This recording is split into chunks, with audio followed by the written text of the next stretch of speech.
So dito mga boss, may nagtatanong kung bakit nga daw ba walang spark yung rod niya nung ginamit niya yung stainless. So ito mga boss, mayroon tayo ditong stainless at saka hindi stainless. So ang ginagawa natin ngayon mga boss is puro tutorial na lang tayo mga bossing kasi may mga nababasa tayong comment na parang basher natin. So siguro mag-tutorial na lang tayo mga boss. So, tuturuan ko na lang kayo kung paano gumawa ng aparato. Tuturo ko na lang yung mga nalalaman ko. Hindi naman ako perfect mga boss. Kung may nalalaman man ako, yun lang ang gusto kong i-share. Kung gusto nyo dagdagan, okay lang naman mga boss. Mas maganda para yung sa mga viewers natin, madagdagan din yung kaalaman nila. So, sasagutin ko na mga boss yung tanong.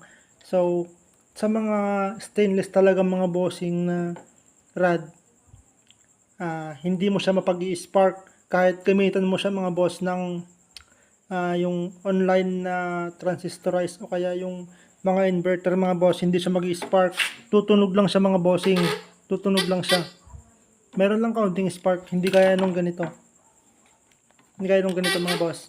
So, dito kasi mga boss, makinis siya. Kumbaga makinis mga bossing.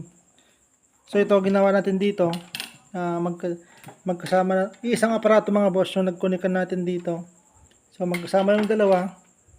Tapos magkasama to para mapag-compare natin sa isang aparato. So hindi ko napapakita yung aparato para wala nang basta hindi ko napapakita. So ito kasi mga boss, makinis siya.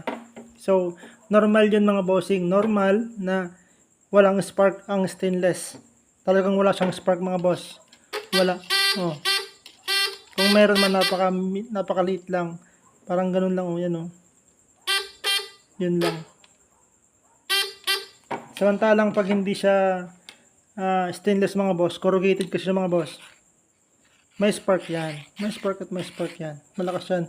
Pwede yan pang sindi ng yung sinasabi nila may nababasa kong comment, pwedeng pang sindi ng sigarilyo ito mga boss.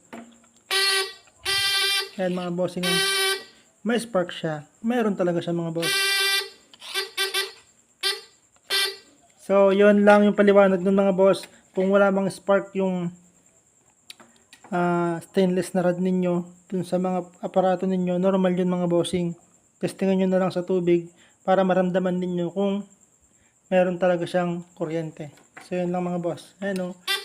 Wala talaga. Kumpara dito.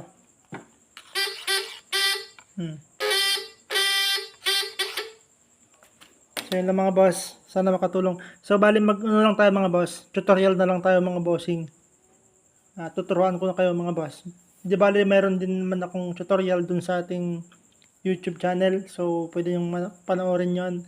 Saka sa mga marami naman tayo mga followers na gustong matuto na nagre-request ng mga kung paano ang dapat gawin. So, yun na lang ituturo ko mga boss.